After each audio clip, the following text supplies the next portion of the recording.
and welcome to a very special episode of Popcorn and Plot Holes. Chris is returned from the dead. Welcome back, Chris. Oh, he was dead? Unlimited podcast power. Yes.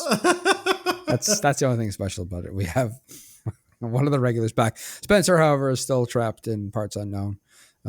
Montreal has swallowed them whole, as far as I understand. Yep. It's what happens when you go there. Yeah, You go. maybe next week. Did Luciano just die? No, I'm here. Okay, I see I heard robots, so I just want to make sure that No, we're good to go. no. Okay.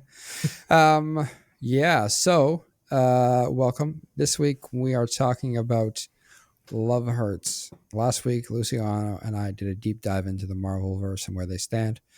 If you listen to that, you're welcome. And yeah, we're going to talk about Love Hurts. Chris. Yes. Welcome back. Thank you so much. And with that, I also bring great tidings of my departure. The fake reason is creative differences, but the real reason is Creative differences. It is now. the fake. It's the fake. That's why I prefaced it. The fake reason is because fake creative differences. But no, in all honesty, we've been giving you all the art for 4 or 5 years. That's Free, bullshit, motherfuckers. And like, motherfuckers got bills to pay. But the real reason is like I'm doing a lot of career coaching in the design community, and I'm trying to make that not necessarily a global thing, but there are people who are really struggling, and it's something I've committed to and care very much about. I care about this too, but I can't do it all. And so, yeah, when I can, I'll come back as a guest. I'll pretty much be like Spencer. I will become. You'll be here more than Spencer. My destiny will be to become the new Spencer. Like, first time, long time. It'll be. So I, just to make sure that I understood what you said, you hate us and you hope we all die. I heard he thinks he's better than us. Yeah, that too.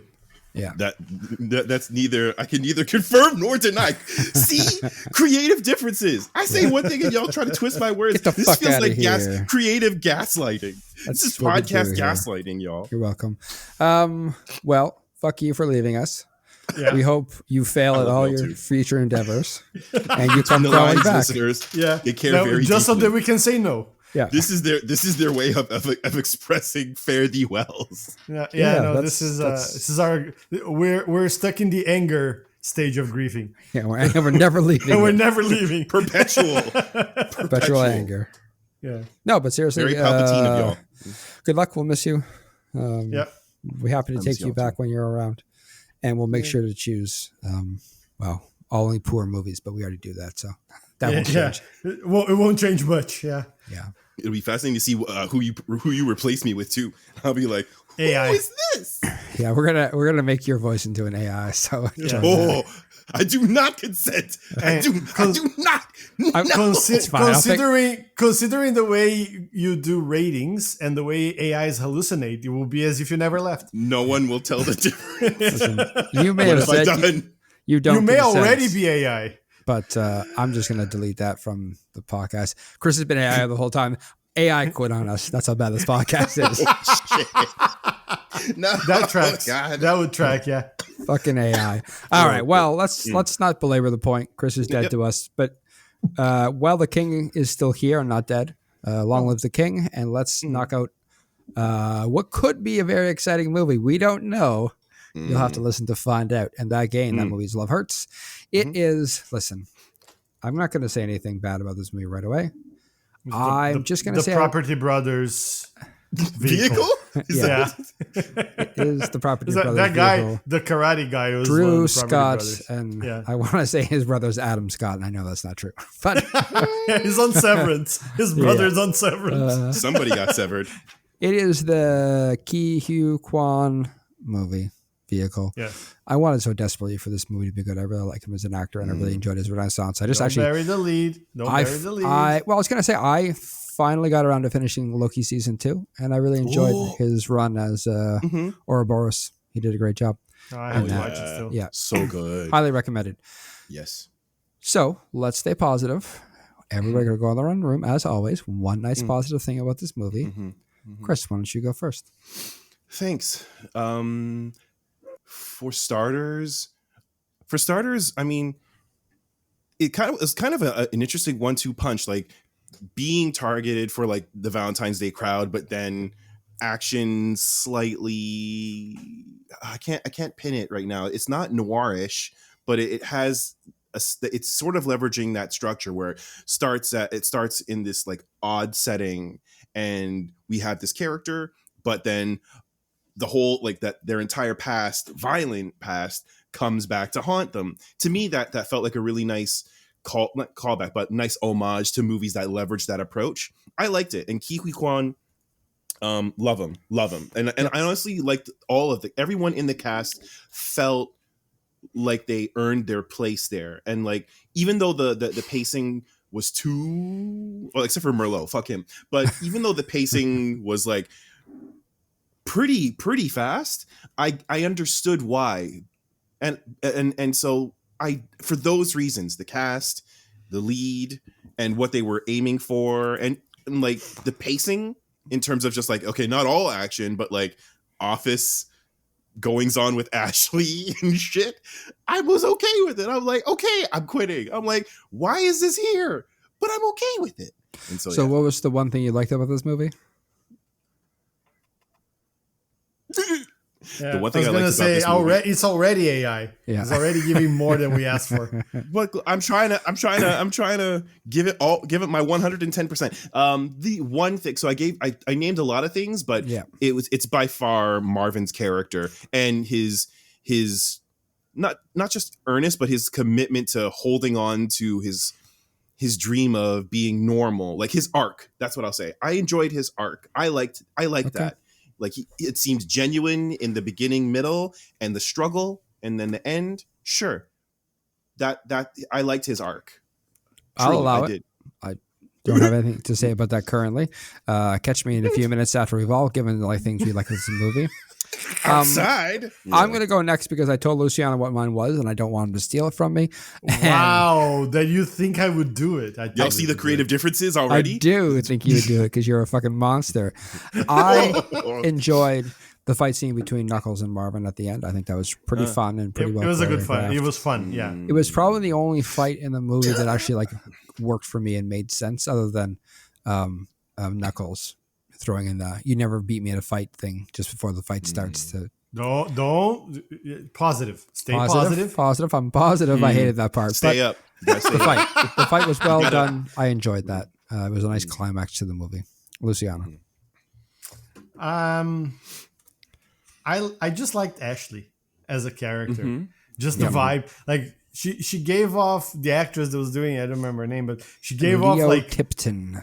like Aubrey Plaza vibes on it, but not Aubrey Plaza in Parks and Rec, Aubrey Plaza in fucking Superbad. Yeah. But she was like 3 times as aggressive. Yeah. And I thought it was gonna be funnier, the thing that she ended up having with Raven. Mm-hmm. I thought it was a waste of opportunity because could have been very funny if they did it like in a better way. But just her character was a lot of fun. She was just, every scene she was in was funny. So I really enjoyed it. All right. That's good. Now we come to the other portion of this podcast where we talk about the movie. The other 45 minutes. The part that the guys really want to get into. There's many things to talk about this, and I think maybe the starting point for me would be around the idea that they have, I don't know, Russians at the end of the movie. Yeah. Like Russians ex machina. Yeah, like I don't want to tread on some of our questions later on, but it's just, I guess it's the whole thing is like the story. We only hear about the Russians like 3/4 in almost. Yes. Right? When they talk about why like Knuckles wants Rose dead, right? Yeah, I think it's like the story is frustrating. And one thing to note here, I saw this immediately, which I mentioned before we started recording. this is like a an hour and 35-minute movie, and that was the norm in the 80s action movies, and they were great. Yeah. But that is not the norm for a 2025 movie. And So it kind of stuck out to me as like, this is probably not going to be great if they chopped it down to an hour and a half and kicked it out the door. actually, it's a good segue for something that I noticed. This movie tried to be a 90s action movie and failed. I think this was the main sort of like vibe, because even if you like, I was like you, Chris, I was like, okay, this is an interesting vibe. Dude's a realtor. We knew he was gonna fight at some point because the synopsis says it, but I'm like, okay, how is this gonna play out, right? Mm-hmm. And then from the moment the Raven appears and that whole scene unfurls, I was like, oh no, no. And then from the moment he wakes up with the knife stuck in his hand where he didn't even feel it, and then that fight with Raven, but I was like, okay, maybe it's just weird because it's like he is like rusty and whatever. Sure. And then we see the fight in his house, and then I was like, oh, King no, and Otis, Marshawn Lynch, no. and some other dude. Yeah, because that had to me a really like. Do you guys? I don't think it was as big as it was in Brazil as here, or maybe it was big earlier when like we were too young. You guys were too young. I was too young, but in Brazil it came after. Did you guys ever watch Bud Spencer and Terrence Hill movies? Literally never Doesn't heard ring of a those. bell.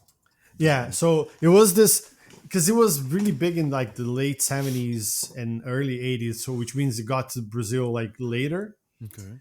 But it was this like buddy cop, not always cop, but buddy cop movie where basically they were like machines of like beating people up, right? Like they could go after like 30 people. And then like the classic scene of those movies is they go into a room full of bad guys and like this, you hear slapping going around and people flying off the windows and stuff like that. That's what this movie kind of tried to do. The goofy fight scene where like his fighting is trying to keep the fucking plaque or whatever, the certificate safe, and then they stuff him in the window and like all of that, and they stop to look at stuff and goof around and all of that stuff, and it just doesn't work anymore. You can't like in it like I don't know if you could do a movie like that nowadays. You know what I mean? Yeah, it's a delicate balance between when I hear you share that, it makes me feel like the equation they were shooting for was like a mix of something we can't identify, slapstick, slapstick action, exactly. That's exactly what it is, and then believable, and it doesn't too work. Because like the fight choreography on paper, if we just like take that alone, it makes sense, but then there's a lot of punishment that's going on. Like Marvin takes a lot of punishment. Yeah, and there's then, also that like you should be dead like a million times over. Plot armor. I don't want to get stuck on this thing, but it feels like someone in the studio was like, "Hey, just make it like a Jackie Chan movie, like a '90s Jackie Chan movie." Yeah, but like Jackie Chan fight scenes never felt forced. Like you stop to make the joke in the middle of the fight. You know what I mean? No, that's why I don't want to get stuck on it, because it's not an apt comparison, but just that's kind of what it feels in the sense of like, in those 90s movies, especially with Jackie Chan, where it was not slapstick, right? It was funny.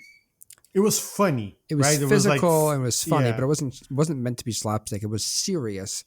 It was natural. So situation based. And it wasn't necessarily based around him getting the crap beat out of him. It's him. No, on the doing contrary, wild and crazy things to keep his balance and keep going. And so the slapstick nature of it's like, it feels bad. It was the improvisation of it, right? Like you would be running from someone and like grab a ladder and like toss it at someone and like wrap like some cloth around their arm and make one person punch the other. Yeah. Like that's perfect. To Chris's point, right? That's the thing. Is like the choreography, like it's improv, but it's not like the choreography. The of physicality those fights is interesting, insane, right? Yeah, it's the physicality of like, oh wow, I can't believe he managed to keep his balance running across this beam, and then he got the mop kicked up, but he almost hit him in the face, but he moved his head and it hit the guy running behind him, kind of like.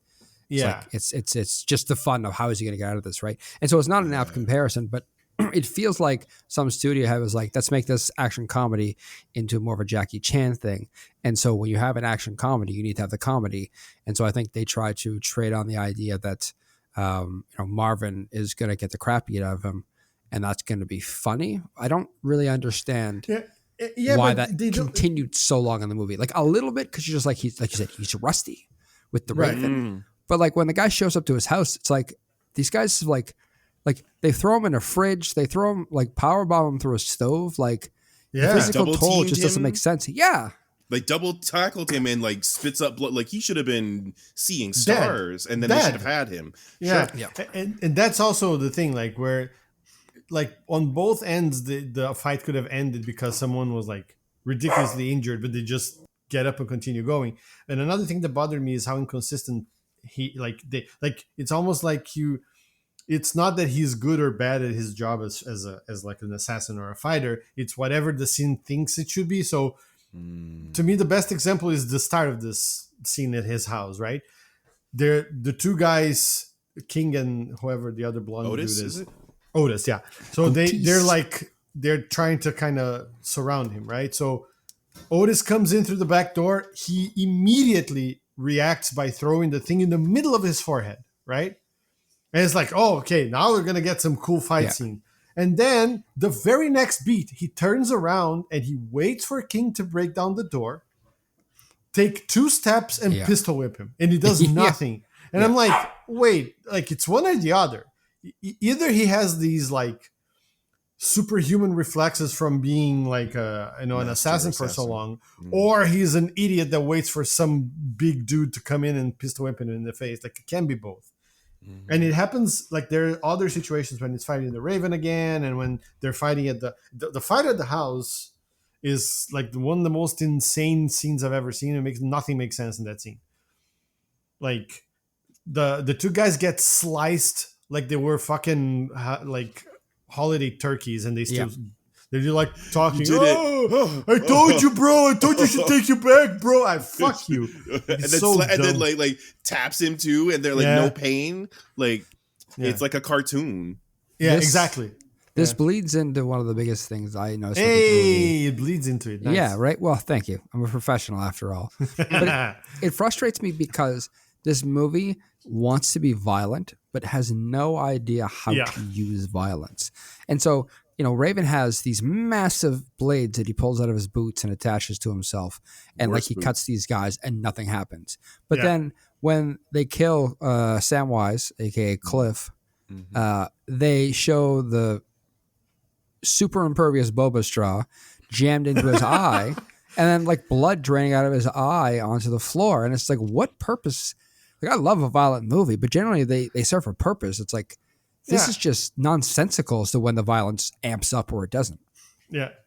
It feels like it's almost like different people wrote different scenes and they never harmonized them. Yes. So like one of the writers was like, yeah, violence and, I don't know, adamantium boba straws. Great. And the other one was like, no, it's going to be funny and blah, blah, blah. Like, at one point, was the other one female? Is that what happened there? What do you? No, it was a more gentle man. I was wondering if we get a visit from the patriarchy today, and not today. I'm so appreciative. I was going to be racist, but I will leave it alone. Oh, I'll good, yeah. Just the patriarchy. That seems better. Just default setting, restart. No, like it honestly felt like one guy was like a bro wanting to be as violent as he could, and the other one was like, no, I just want to make this funny. And they never the twain shall meet. No. Yeah. Well, I mean, this brings up the question, right? And we talked about this a bit in the pre-show too. It's like, when they get into the house, when King and Otis get into Marvin's house, right? Like, Chris, like they beat the shit out of him. But they don't actually like trap him or capture him. Nope. They had him. They didn't, but they had the moment and they didn't. Yeah. They should have, but like especially they put him in the fridge. That would have been the end. Like if they wanted to extract information, like it would have stopped there and then cut to some warehouse and blah blah blah. Tell us what you know. He's trapped and like, but no, they just continue to beat on him. Correct. Bad. Well, I think writing. the movie was trying to paint them as like super incompetent, right? Sure. But like They're too that competent. wasn't incompetent. That Yeah. was nonsensical. Hubris. Yeah. You might Hubris, yes. But mean, yeah, maybe. incompetent makes a lot of sense. I mean, Like he gets his gun stuck, right? Yeah, King and that does, was and then was- instead of going, just releasing it, and no, he keeps. Oh, this is strange. To his credit, at least he had the foresight. It took him too long, but at least he tried to grab the knife and pull it out. Yeah, Like he tried that, but it wasn't enough. You're right. It's just like, why hold your arm there for that long? yeah. It's like, it's tough. Like I think you could do a couple of these things in a movie and just be like, you're like, all right, okay, fine, it's the movie. When you keep stacking them up and you keep Yeah. layering them, like if this movie is so violent and there's blood everywhere, like why the fuck does Rose have A stun gun. a taser, a stun gun taser? Yeah. Yeah. Taser. Because you had no problem grabbing a shotgun and blowing away Blast. Yeah, Merlot at the when. So like I don't know. I understood it when she hit Marvin with it because she obviously doesn't Yeah. want Marvin to die, but she kept using it. Like even at the scene, at the end in Knuckles' club, she's still tasering guys. I'm like, get a gun. That scene makes no sense, right? Yeah, no you're, sense. you're here to kill this guy. Like, watch him get tasered. There's go on. there's so much like Otis and King are like blubbering idiots we see, right? Yeah. But when the realtor guy pops up, a single headshot in the middle of the forehead. Yeah. Right. And then Marv pops up and they shoot like 2,000 bullets and not a single one hits him. Like pick a lane movie. Come on. Yeah. And with Rose and the taser thing, when they were in the house for sale, right? When they were holed up there, right, trying to hide, and she takes off her coat or whatever, she's got 2 guns holstered under her armpits. Never Right. bust them out. So like I would get it. Like I would have more respect for that final scene where she's like trying to get to them, or like she's just like bam, bam, bam, bam, pow, pow, keep distance, pow, pow, pow, pow, keep distance, or whatever. That would show, because clearly she's comfortable with them. So like, why not mix it up? Like make her a badass. Nobody shoots at Marvin. Like they're like Marvin goes to rescue her. Yeah. Because of course he has to rescue her. Ugh. Right. Right. They're in love. And then there's like kill him, and like literally nobody shoots him. They come at him one by one. They wait until one fight is over before they attack him and all that stuff. The mob did not unionize enough in that fight. And then the second in command, the Asian dude who doesn't speak, the one who was there, Blubber when he killed Enforcer? Samwise. Yeah. And then it's like, oh yeah, I have a shotgun. What? I think that like not only was it sort of like all over the place in terms of the story, but like it didn't know if it wanted to be, like you said, Matt. Like, is it supposed to be super violent? Is it supposed to be like just goofy and slapstick? Is it supposed to be neither? Is it supposed to be both? And those are things like, if this movie was great and it was like good story and all, we would not be so stuck on this. This is like, yeah, whatever. Movie's playing around, but it doesn't feel like it was intentional for it to be so sort of like black and white in this sense. It feels like it was like incompetence, at least to me. There was a little too many moving parts for an 1.5-hour movie, right? Like you have Marvin and the mainline story with Rose, and I don't mind the side story of Marvin still trying to sell that house to the people. Like that's interesting. It was actually funny. Yeah, it's funny, and that's like, I think that's good action comedy work there. I'll be right back. Yeah. Which is normal. You would hear that, but then like it felt okay coming from him. Yeah.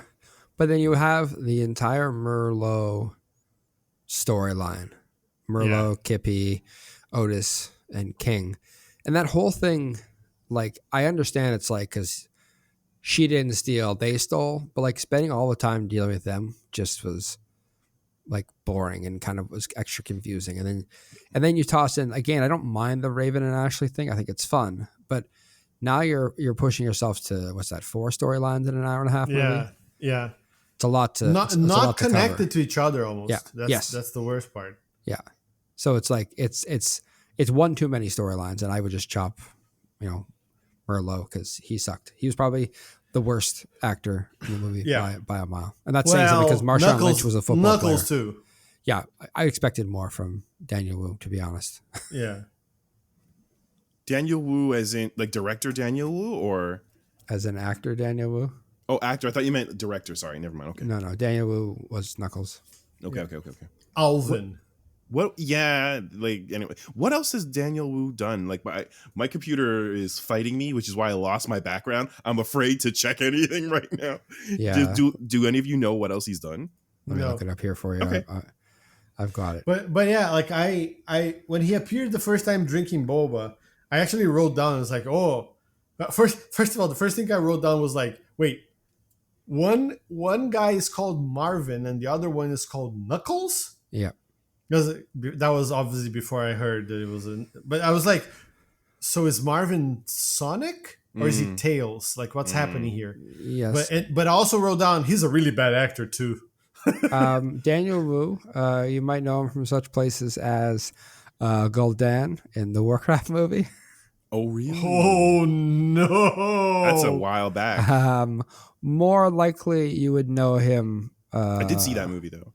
Yeah, who but he was CGI to hell, obviously. His biggest movie was, he was in New Police Story in 2004 as Joe Quan. Huh. It seems like he's done a lot of Hong Kong or Chinese action films.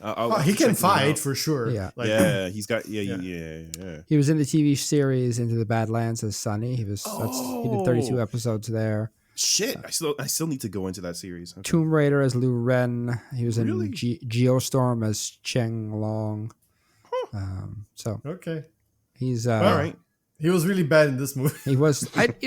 Here's the thing. It's so many times I don't know if anybody's a bad actor or it's just the script they're given. This one, I don't know if he's a good actor. Like I think he's from the stuff I've seen him in, I've enjoyed it. This movie just seems like it screwed everybody over. And listen, I don't want to assume that Ariana DeBose, who played Rose Carlyle, is a bad actor. But she's probably bad at picking roles. You might remember her such films as Craven the Hunter. Yeah. And again, I don't think that was her fault. But stop picking movies that do this to you, please. I'll say this. She has a very limited range of emotions she knows how to display on her face when she's acting. She either looks manic or like dreamy. Sure, but both these movies ask her to do relatively the same thing. Yeah. This one made her a bit more manic or crazy, but they're essentially the same thing. And like, it is very like, you said this is like a 90s action movie. Well, they did a great job by making the woman in that 90s action movie do nothing of consequence. Which is unfortunate because she could have done a lot more. She plays chicken with Marv on the passenger seat. That's the most consequential. But don't worry, Marv saved his own life, so that means the old Marv is back. She's an Academy Award winner as well, and a BAFTA winner too. For West Side Story, I think it was. Yeah. The remake, she's got chops, not the original. But Luciano, I didn't think it was the original. I want to be in America. Wow, she is very well preserved for a 95-year-old or whatever. Is she the doctor? I'm here for that. I wanted more from this movie, and it was like I don't want to ruin my scoring at the end, but it's one of the hardest movies to get through that I've watched for this podcast or even the previous podcast. Because it's so even with the fighting and the violence, it's so boring. Yeah, it's just confusing. And like there's little bits of like gold, but it's surrounded by poop, and I don't want to dig through the poop to get to the gold. Yeah. Where are you? On that very eloquent statement, let's switch to some fun questions. This should lighten the mood and hopefully give us something better to talk about. I doubt it, but let's try. Raven he's kind of supposed to be like Poe, I guess. He's got the poetry shit going on, which was interesting. Like I like the vibe, but his weapons choices are a little bit questionable. Like the big blades out of his shoe, love it, but the darts that no one else can throw, but even when he throws them, do nothing. Like throwing thumbtacks at people. And he got all his other knives are kind of tiny too. So I kind of want to know what weapons were on the table to fit this Edgar Allan Poe-esque vibe that he decided not to go with these ones. So like, I don't think Edgar Allan Poe would bring grenades as an example, but you tell me. So what the like on that table, he had a choice clearly, like fucking feather darts and the knives, right? But then he was weighing out the possibility. Those were the obvious choices, of course. For him, that was obvious. But then he felt it would have been too on the nose if he decided to take like hemlock dipped blow darts out of a flute that he would play, that he would serenade his targets, and then and it's like here, I wrote a song for you. Here it goes. Observations. Huh? Boom. Okay. Yeah, I think another weapon of choice. He just rolled right over you. Didn't acknowledge it. Just right over my corpse. Yeah. Just step. No, actually, right I was over. gonna play on it because I was gonna say Do it. Go do you? He also like considered the weapon of slam poetry. Oh yeah. As a weapon of choice. Why does that feel, Larry? Yeah. People go just go like, No, you're right. Okay, you brought it back. It's He's fine. got some sort of it's Sonic level attack where he snaps his fingers Yeah. and like no, he's slamming again. yeah. So he's got gloves, or like he's got like, yeah, you're right, acoustic gloves. What is it made of? Don't know, but like ting ting, attacking you with sound. Interesting. Yeah. That's interesting. I think that's- Probably he considered as well just a helmet that had a beak, like a crow or a raven. Oh, you mean That like he would the just like pack the all old these- timey medicine masks? Yes. Is this my birthday? What, you guys shouldn't have, Ashley. And he's like, I have words for you. Pray. Sit. Yeah. No, those make sense. Yeah. I can see why he might not go with the mask. Visibility is a bit low. Yeah. His trench Like coat was peripheral vision, right? Yeah. his trench coat felt bloated, like over bloated for the No, amount. he was of just things he fat. had. Was he? 'Cause Chubby. it didn't seem Yeah. to me. But yeah, I think he was portly in this movie. Yeah. Let's put it this way. that's odd because like he was also Luke Cage's like nemesis in season 2 of Luke Yeah, I Cage. remember. But Yeah. other than that, those boots look really weird. Like, Oh, it's totally not necessary to carry the big blades in your boots, but Well, as opposed to like I behind your can't back. help and but then- I can't help Yeah. but seeing what's his name from Cowboy Bebop. What's the name of the character? he played that too in the live action. Yeah. In the live Can't action, he was remember. much better on that. Yeah. Let me look it up. Black Jet, something like that. Jet. Yeah, Jet. Yeah. And like, think of the practicality, because like he has to sit in order to equip his knife gauntlet, and or he's doing. It's the slowest equipped of all. Like, so hold on, sits down, crosses his leg. Like, I'm about to let's give you this art, this martial art. What Or he part has of to the crow assume- is that? Go ahead. What part of the raven is that? It's the flamingo raven. Flamingo ravens have blades. The biracial ones do. What? What? But like, I'm just saying shit, bro. You can't AI that. Well, challenge accepted. Yeah. So you said like which part of the raven is that? I'm not sure. Well, I think first of all, jet black. So Luciano, so you're circling around it. I was circling around it. Yeah. Yeah. I think that the ravens have really sharp claws, and Then why not claws? well, because he had the little arrows. But I see. I We're think piecing together the lore. yeah, the big blade. I would have appreciated that. Or if when he threw it, it made this like weird sound. Yeah. That would have been nice. But I think the blade is sort of the culmination of all the raven beak and the raven claws all at the same time. Is like one big blade. And I assume that having just swords was too dangerous to carry around because he kept sitting down and cutting his back. So that's why he opted for shoe blades that Shoe blades. you can't just pull out in a fight easily. Yeah. My third vertebrae, Marvin. Like, I just need a moment to just like. Yeah. It's good to see you, Marvin. Let me sit down. Yeah, I have to Stretch it sit out down. real quick.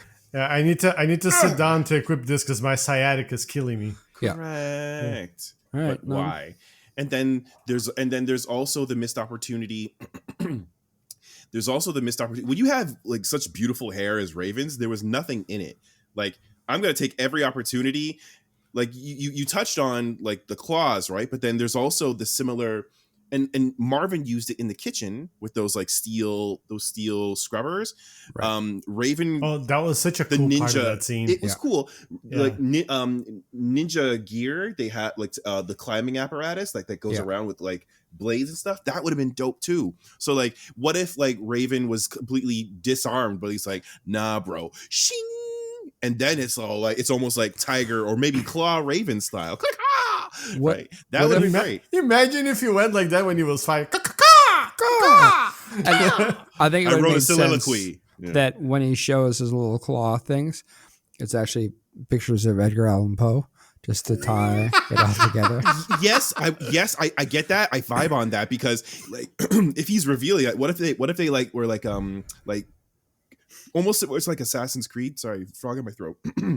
Where like Assassin's Creed, they trigger the blade. What if the hidden blade? Yeah. right? But what if Roger Raven, when he like triggers these claws, he has to pull his sleeves down and he's got the Raven he's got like the pros tatted and maybe the face tatted on his forearms, and he's like, because like the weird like that's what I think would be cool. But one weird thing about his fighting style, especially in the house that was for sale, was like when he and Marvin were squaring off and then they were like moving through the kitchen, Raven had both his blades and then he was charging. You might pick up on this when I describe it. Raven was charging Marvin and he was like charging at him with like the blades. Like that was a theme. It happened twice. And it was a little weird because like if this is happening, Raven can't see what's happening. And so you could just like maybe outside hook or do something like that. And then it happened again, which I appreciated during the Knuckles and Marvin fight where like Marvin's like, you can't see what I'm about to do, motherfucker. I appreciate that. That was a bit of a callback to like Bruce Lee era movies. I was like, or throw something in your face so you can't see so I can get you. I dug that element, but it was confusing in the kitchen. That's all I'm gonna say. I've decided that Raven's just a bad assassin and he should quit and go into slam poetry. But it's all I know. It's who I am. But we could be creators. We could. Yeah. It was so random. I loved it though. Yeah, it was so good. Yeah. Speaking of creators and millennials, what did Rose do while she was quote unquote dead? I mean, she was working at a bar, but like she had other stuff going on. What was she doing? Yeah.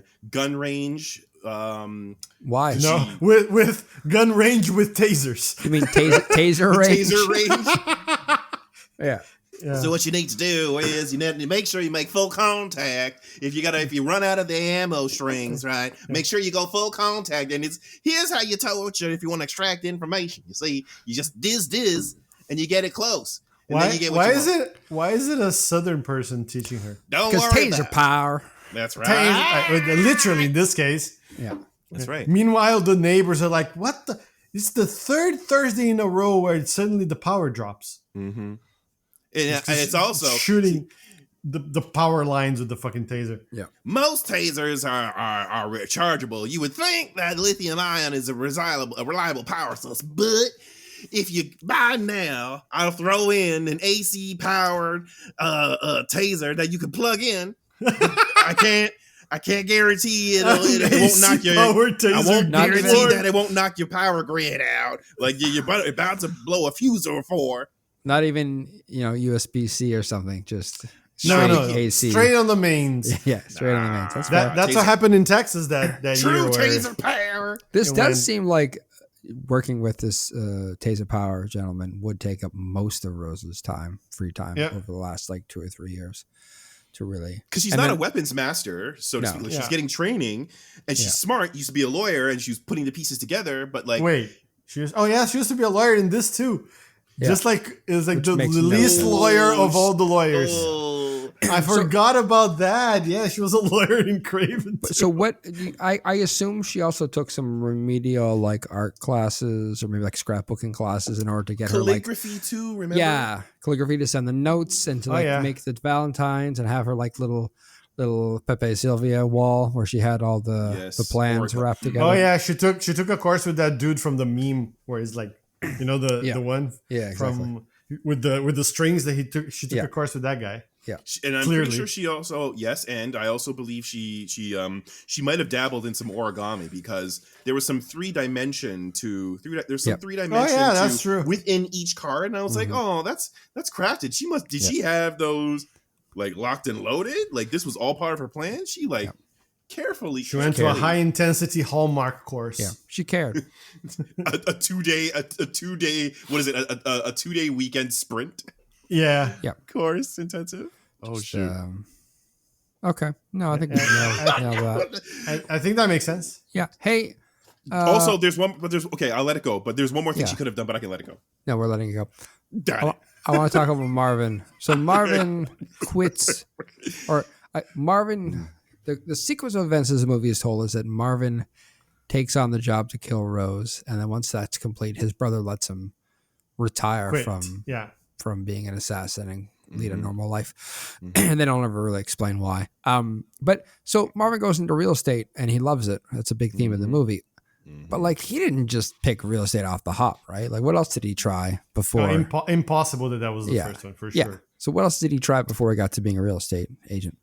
It's a definite journey of introspection and I would say iteration. So we all know that he tried the barista thing. For sure. That's the first thing, right? Like, because latte art is like that instant joy. It's like, okay, I've got this. I wonder what the reaction is going to be when I reveal the portrait of themselves that are in the laundry.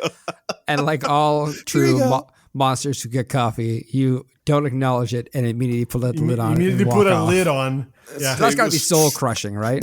Yeah, it's too hot. Yeah. I told you it was supposed to be 94 degrees. Milk. Yeah. What is this? Make it again. Wait. No joy. So this was at Starbucks that he worked because that's. Well, I mean, any. Like until Starbucks chooses to sponsor this podcast, they gonna get these hands. They're gonna get these hands. Certainly wasn't a Tim Hortons. Fuck that place. Nah. They don't have baristas. Come on. You have to serve coffee to have baristas. Button, money. They money, please. They make lattes somehow. Anyways, let's not get into that. I can make a latte with button 4, 2, and 8. Yeah, but it tastes like shit. Okay, so barista, obvious choice. That was the first one for sure. No joy there. No making people happy. I feel like dog walking was also an option. Oh, I think he tried to because like there's a lot of people that do dog walking. Yeah, I think he was like, I'm gonna be different. I'm gonna find my niche, and my niche is gonna be cat walking. Right. Oh, smart. Yeah, and that. There's a reason why that's not a niche. Exactly. Yeah. So that didn't crashed go and burned. It's spectacular. And then, he liked the theme, so he went from that to actually modeling, so he could catwalk. Right. Oh. Right. Yeah. Yeah. Yes. Cook, queen, cook. He didn't cook, so he definitely he didn't go into any like. Anything to do with like the assassin business, like self-defense security, because he wanted to because that would be too obvious. And he wanted to find his passion, right? He wanted to find service. He wanted to give back to the world. So what about what if candle making was there for sure? Yeah, that's scented candles. A sense of peace and craft and creation versus destruction. Yeah. Perhaps he go on, sorry. I was gonna say, did he have a sourdough that he started to? No, only during COVID. Yeah, that's fair. Is it possible he might have also done some rehabilitation work with burn victims who've lost one leg? Oh no! You could do it, Jared. It's fine, Jared. You could do it, Jared. It's fine. Just hold the bars, one step at a time. Just don't do it. Okay, no, I think that's good. Because I don't want to be. But how did he get like from the last one? Right. To what was the realtor? final straw before? Like, what was the aha moment? I wonder. Yeah. He went back to being a barista, because it was the only job that paid him enough. And he and I normally this is supposed to be funny, but I'm going to tinge it with a bit of seriousness. He runs into Ashley at being a Starbucks worker, and Ashley, after having a meltdown because her coffee isn't correct, he didn't make it. They get to talking, and she's like, "Well, if you want to work in a soul crushing industry where no one gives a shit about you, you should try to be a real estate agent." Oh well, and then did she? And I guess she like brokered the deal. Sorry, brokered the intro to Cliff. Yeah. Yeah, I thought you were gonna say he fucked up Cliff's coffee, and that was a whole thing. No. He's very good at his job because he cares. Right. But no one gave a shit. Yeah, we saw him baking cookies. He would not mess up coffee for sure. Oh my gosh! Exactly. How do we skip? How do we miss over Baker? Yeah, he probably had. I said the sourdough. What do you want from me? He had an Etsy shop. Good. Yeah. An Etsy shop with baked goods. That's why I failed. It was not the right avenue for bakers. By the time they got anywhere, they were stale. Words. Stale. Next, moving on. Questions. Hey, we gotta talk about Knuckles. Who Knuckles? Why Knuckles? How Knuckles? When Knuckles? Where Knuckles? The Chaos Emeralds. Yes. Every time I hear that name, I can't help but default to Sonic the Hedgehog 3. Me too. Attachment immediately. Sonic 3 and the Knuckles attachment, which was fire. Anyways, Knuckles. Yeah.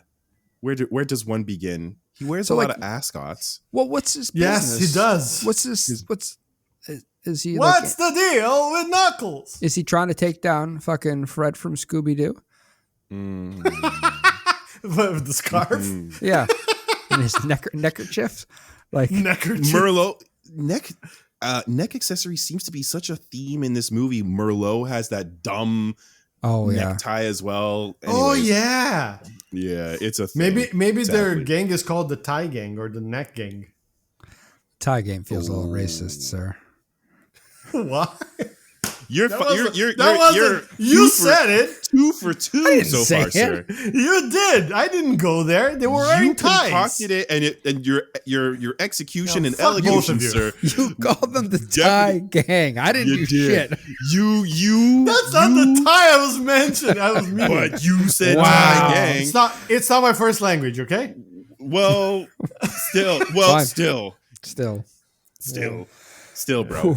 But yeah, so yes, his deal. Knuckles is a businessman who, at the beginning of the movie, feels like he's like the number one guy in town, and at the end of the movie, like he's just a bitch for the Russians the whole time. Yes. Like, yeah. He also, but he had like $5 million to steal and not miss. Yeah, and not miss. Yeah, it's like if you steal from Knuckles, you die. Oh, yeah. Not really. Clearly, Like one person, and they didn't even die. Well, no, because it was Rose who killed Merlot. Not him.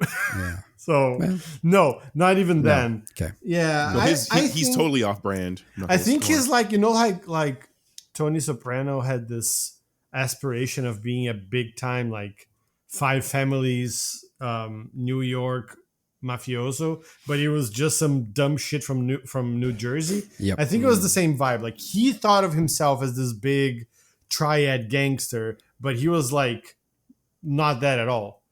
Just like you said, just a bitch for the Russians, and just throwing his weight around because he was the biggest fish in the small pond where he was. Apparently, I just looked this up because I had no idea, but that's supposed to be Milwaukee, Wisconsin. I did see the Wisconsin that explains license that. plates. Yeah, so I am the biggest gangster in Milwaukee. I think it's better though because it said the AI. I don't trust AI, but instead of filming in Milwaukee, they use Winnipeg as the stand-in. So he's the biggest gangster in Winnipeg, Manitoba. That would make so much sense because part of me was like, this had to have been filmed in Canada. It looks really good, but then how do you factor one of the Property Brothers in? That's a Canadian reference that you just that can't just be glossed over. Yeah. Like it was that wasn't just kismet. This was premeditated. Definite. Yeah. So it was filmed in Winnipeg, eh?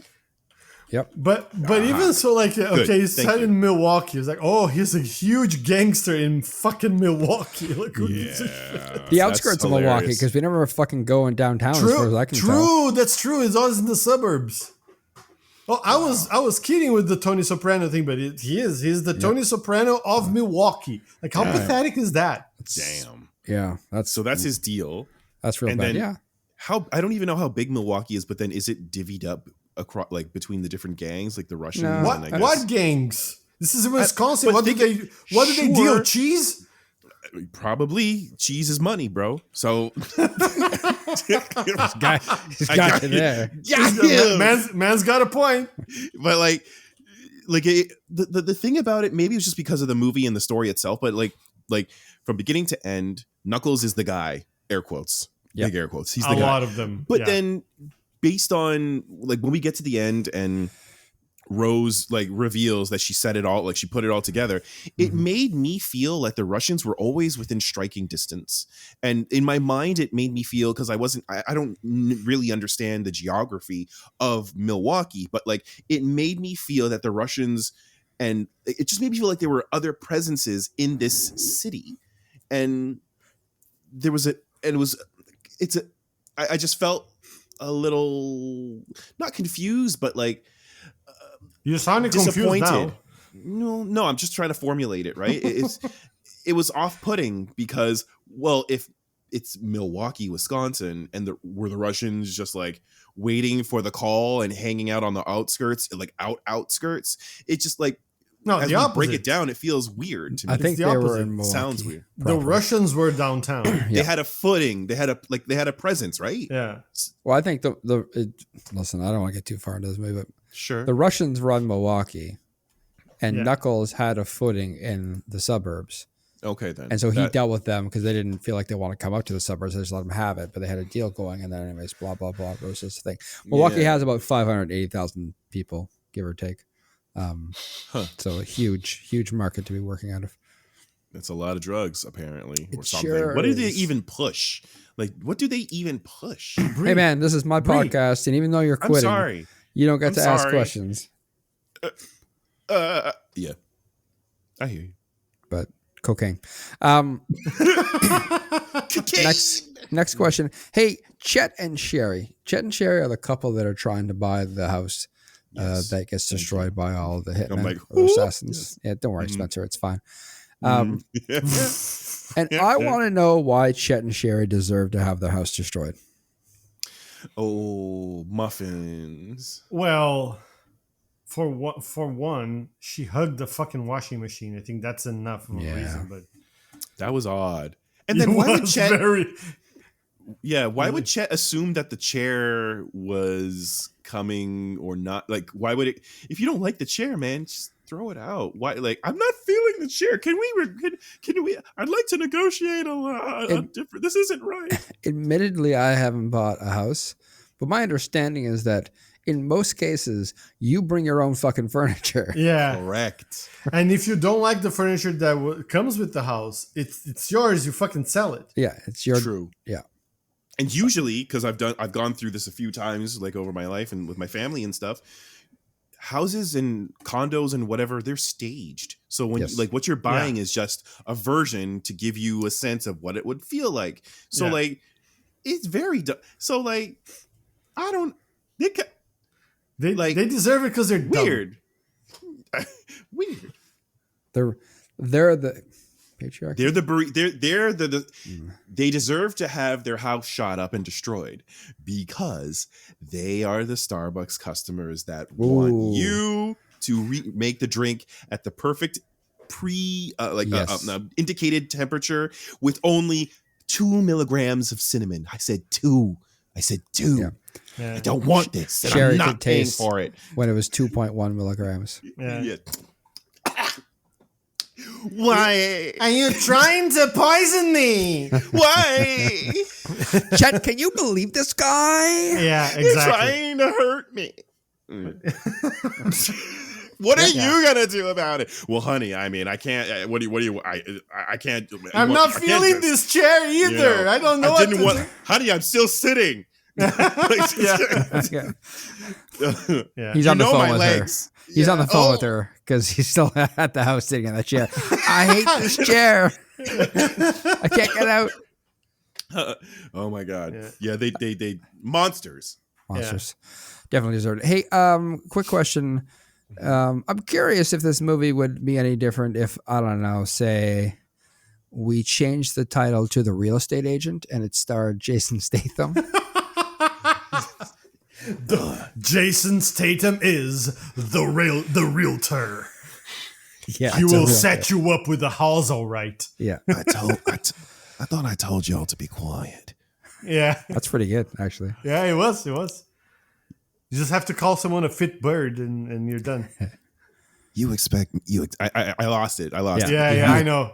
you expect me to sell you this house.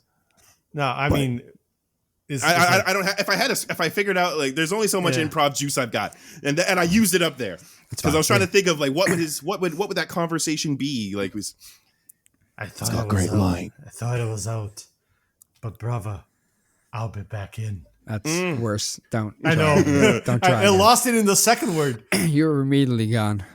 It's Yeah. a gas. fine. It's a gas stove. You know, that's fine. Let's answer the question and stop with the accent. So Do ourselves a favor. yes. let's see. Okay, so it'd be high octane. Like I give it that. I'll tell you what. Yeah. Otis and King would not have left that fucking house alive. That's the first thing. He would have the next people that got that house would open the fridge and there would be two heads in the fucking freezer. That's Yeah. what would have happened. Raven. First of Yeah. all. Ashley and Raven would never been a thing. Well, no, Raven- because he would have sadly killed it, Raven. Yeah. No. Yeah. No. They would have had to Here, rearrange the I sequence hear of you events. like poetry, love. Here. Like the book full of blood. Yeah. Oh, ooh, Not again. murked. Gosh, darn. Yeah. If they actually wanted, like, yeah, if this movie was a still released on Valentine's Day, The Realtor or The Real Estate Agent, Yeah. They would have to pick a lane. And so if it was released, but it was high octane and like everybody who steps to Statham dies, that would be one lane. Or because sometimes he's capable of like he can tone it back, he can tone it down. If they slotted the alternate for Valentine's Day, they would have had to rearrange everything. And Ashley and Raven, like Statham would have had to have clocked that earlier. Raven would have had to have been stalking and like because Statham would have known that he's coming anyway. I've got this. I've got this for you, Chris. First of all, Go for it. his sort of quote unquote best friend in the movie is Ashley, right? Yeah. Or is it Cliff? Go on. She would be Well. kidnapped. Oh, Or I was thinking, The Rock is The Rock Ashley. would be Raven. No, Raven would be the Rock. No, is that what you're saying? And then Who's Ryan the Reynolds Raven would gonna be be? Ashley. I'm here for that too. and then But what did Rose you mean- is what did Gal you- Gadot. No. Sure. Take Yeah, your why pick. not? Sure. Yeah, fine. Sure. Okay. Yeah. Oh, Yeah, there you go. It works. Don't think too hard about it. Okay, no, so no, then, Oh, I no, just- hold I on, hold I on. let it marinate, and I'm Hold on. feeling We have to change the brother too because there's no way Oh, I know who. that Knuckles can be Jason yes, Statham's brother. that's fair. Yeah, Chris. Oh, damn. I was gonna. Okay, so then, I need more time. Oh wait, I see him in my head. Scott Adkins. Scott Adkins. You've seen him everywhere. You've seen him everywhere. I was gonna say Guy Ritchie plays his Oh, brother I know who you're talking about. We want some. Okay, because then but, Guy like, Ritchie can direct, and this would be a Scott- completely Okay. different movie. Scott Adkins was the dude in the fat suit in John McFour. Correct. Oh, And not just because of that, Adkins has got moves for days. He's been an action dude Yeah. for years. That would be a great pairing. That would be fire. In what- my humble What about opinion. if we got Luke Evans to play his brother once again? Oh. Well, sure. Yeah. But Why then not? Statham would have to hold back. Why? But Evans is a better actor. Listen, if they're good enough to be brothers in Fast and the Furious franchise, it's good enough to be brothers here. You've So seen who- them before as siblings in the Fast and Furious. Come watch Statham sell a house and try to escape the clutches of his brother Knuckles, played by Luke Evans. The man can't stop drinking matcha latte. Yeah, I was gonna say it can't be boba. It has to be something else. But what comes with London the latte? fogs. Oh, and he gets them from Starbucks, and they used to have those little inserts to keep it from spilling. Yeah. But his is sharpened to a point.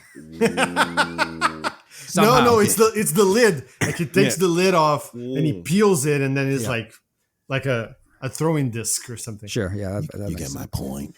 That makes as much sense as a boba straw being able to kill people. Yeah. All right, And who did we say Rose is gonna be? Gal Gadot. Yeah. I don't know. If The Rock is Ashley and the Raven is Ryan Reynolds. It's the opposite, but okay. Actually, let's go with yours. It's fine. Sure. And then it's really just there's no comedy. Yeah. And Jason Statham is in love with Oh, himself. Ryan Reynolds can bring the Sure, comedy. Ryan Reynolds can bring the comedy. And then if it's Love Hurts, then I mean, it's Jason not called Sta- The Love Hurts anymore. Mortgages. Oh, it's right, it's called The Realtor. Sting. The Realtor. Oh, it's the realtor. Okay, yeah, never it's mind. a You're realtor. right. Yeah, it's Yeah, we're yeah, gonna yeah, change. yeah, We're yeah. shifting genres. Yeah, so Sure. really, and so the victims in this movie are Chet and Sherry.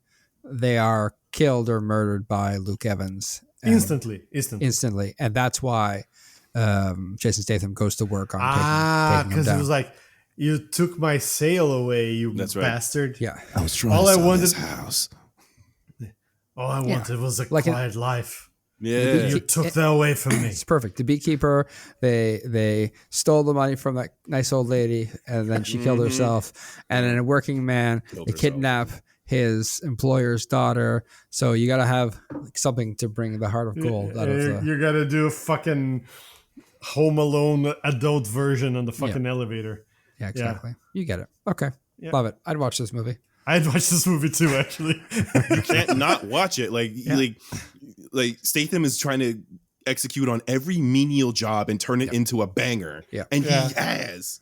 You still need to see the work. Next one is gonna be Jason Statham is the barista. I'd And watch then it. he fights with Starbucks straws, not even boba straws. Those are not even sharpened. Though they're paper. Yeah, and he somehow straws. makes it work. Kills a lot of people with the paper straw. They don't fuck around. with that Okay. one. Listen, I think. Oh, one more question. This is important. This is the last question. What happened to Raven and Ashley after the movie ends? Like, what's the next day for them look like? Does their relationship last 6 weeks, 6 months, 6 years? I think I there's. think they start a YouTube channel. Okay. Oh, what did they cover? So poetry. Yeah, sure. They do live reaction of slam poetry reads Sure. Perfect. on Twitch. Talking over the slam Yeah, poet. exactly. Commenting on it and go, slay. Yeah. So it's What did you think about that, Roger? it's Ash and Raven. That's the name of the channel. Yeah. It's- no, they call themselves, like, when two people, like, they portmanteau their name, it's Raven Ash.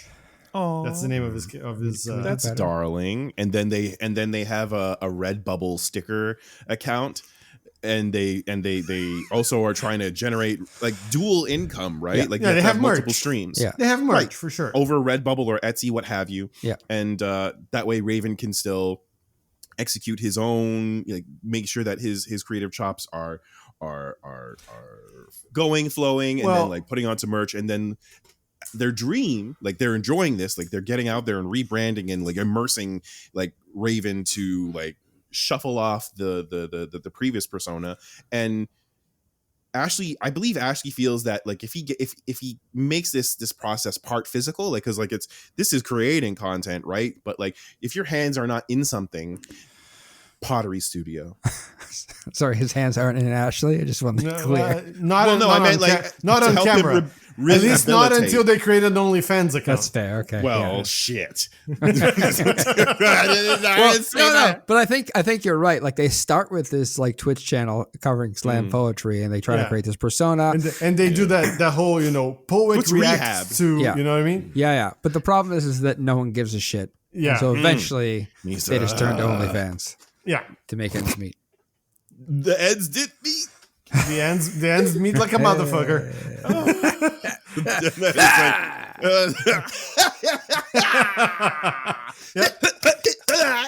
Yeah. That's it. And then they create each a channel of, like an OnlyFans account for each. Yeah. And then they collab with each other as if it wasn't a thing already. It's, What do they do separately? You don't want to know. it's, Oh, so it's ASMR. It's OnlyFans ASMR. Yeah. ASMR poetry. Oh, no. Observations while I sit on the toilet. Yeah. I'm struggling. I can't. Struggling between what I was and what I must do. The choices I've made haunt me, and I have no more toilet paper. That was it. Yeah. With one Great. of those microphones that has like the two sides where you can Oh change. no! Yeah. Yes, correct. One 'Cause you need inside the an toilet. immersive. One inside the toilet. I really enjoy that on Chris's last answer, we managed to bring both sex and Shitty. poop Yeah, of into course. the answer to cover We're not all going to bases. give him a send off without all the bells and whistles. Sexy We got- potty humor. We got to hit. W. We got to hit all of our target markets. Markets. It's a sphere of synesthesia. It really is. I'm having a synesthesia by talking Yeah, about that's this shit. synesthesia. All right. Team up. We come High to the five. final. On that lovely note, You're welcome. We come to the final the best part transition ever. Yeah. of our podcast. We are going to give a review for this movie. S is the highest, F is the lowest. You know how it works. Chris, would you like to go first or last? I mean, we're a team. I don't have to go last. But You're going to now go let's- last. Luciano, you go first. oh, why did I ever do to you? No. Listen, I'll take a lot of abuse, but that's going too far. I apologize. That is too Okay. far. So yeah, this movie was a disappointment if I've ever seen one. I went in wanting to like it. I'm a fan of action comedy when it's well done. Sure. So I was, I'm not gonna say cautiously optimistic because I saw the ratings before Oh. we watched it, but I was like, maybe because like the audience score isn't as bad. So I thought, maybe critics are smelling their own farts or whatever. No, they were not. This is really like sad, and it's a whole lot of nothing. Like it's a movie with comedy and fighting and violence that manages to be boring, which is it's a sort of an achievement on its own. It's not the achievement you want, but it's the achievement you deserve. Absolutely It's not. the achievement they attained. Exactly. So, even with the good part. What good parts? No. This is an E. It's just not an F because it's not like egregiously bad. It's not like offensively bad. Right. It's just bad. So E, 1 hour and a half back. Basically, that's the feeling. That's fair. I echo the score. I think it's an E for me. There are some parts that are fun. Like I think the action parts are fun, and Marvin or Hewitt Kwan is like he's good. He like Chris said, he's trying to do the best he can as the movie implodes around him. So for me, it's an E. I can't recommend watching this at all. In fact, if you've watched it, I'm sorry. I didn't make it. I'm just apologizing. For humanity in general. Yeah. You said you didn't wait. When you say you didn't make it, what does that mean? Like you did? It means what I mean. He means he didn't make the movie. It doesn't mean he died watching it. That's not what he I meant. thought he meant I didn't finish the movie for a second. No, I watched the movies, unlike people on this podcast who Yeah, double, who triple do you think time he them. is, Spencer? Or Chris. I did watch it. Great.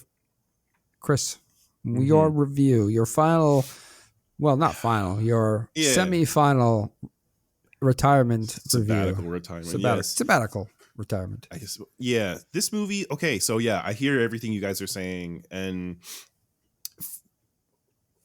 I don't disagree with what you guys are saying. But for Right. me, my experience was a little bit different. Actually, like most movies that land in February are rarely amazing.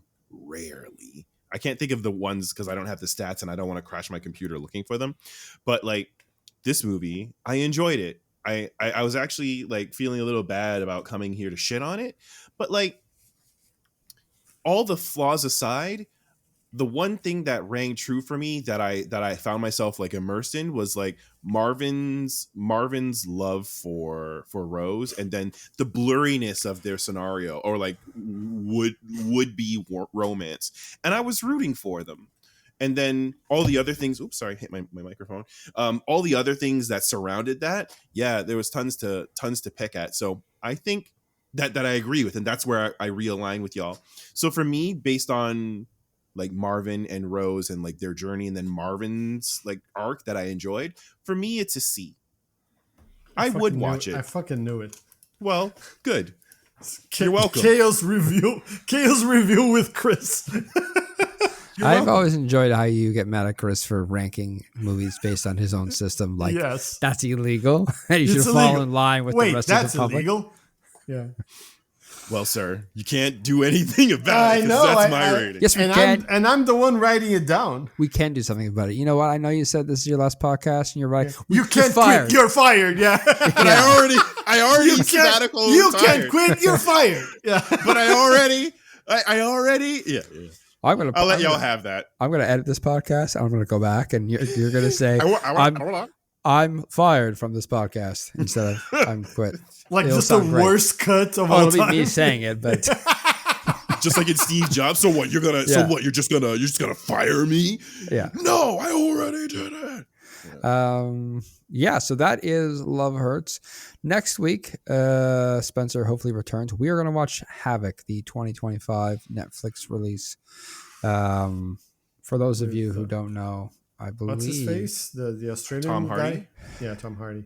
He's not Australian. He's fucking English. No, he's English. Correct. English. I don't know. I can never understand what he says. So Jesus. Yeah. I thought he was Australian. Boy. I thought he was Australian. Boy. Like seriously did. I wasn't even making fun. He's English. Gareth Evans is the writer and director of this movie. Ooh. So hopefully. No, you don't get to because you're not coming back to watch it with us. I'm happy for you. I'm just noticing. I'm recognizing the name. I believe he did the raid, didn't he? He did. I hear dope. Wasn't this one also with kind of shitty reviews, or am I mistaken? I don't know. I try not to look at reviews, but who knows? Like the internet hates everything. True. Y'all have fun. Tune in, there we go, folks. Tune in, other people. Chris, you have to continue listening to this podcast, even though you're not. Actually, just start listening. Please to don't unsubscribe. We don't have enough subscribers. Cut to me in bed before I go to sleep scrolling. Unsubscribe. I didn't say it. I'm not going to. We lost 25% of our subscribers. What happened to our metrics? No, I wouldn't do that. I'm curious to see what you guys are gonna. What your observations will be on Havoc and this is fascinating episodes. Because this is one of the rare movies where the critics have gave it a 66, and the public gave it a 37. Oh wow! I think this is the first one of that kind that we do. Yeah, generally the critics hate something and the public loves it, so I'm very excited to see what happens. Strange. Yeah. The Twilight. Is this the Twilight of Tom Hardy? How could that be? Listen, Twilight all of I Tom know. It might be the dusk, or maybe the dawn of Tom Hardy because he's in the dark for a while. Have you seen Venom?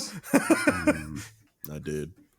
We'll see how this goes. 2 and 3. All right, join us next time. Havoc 2025 Netflix release. Hopefully, it's not shit. Bye. Bye.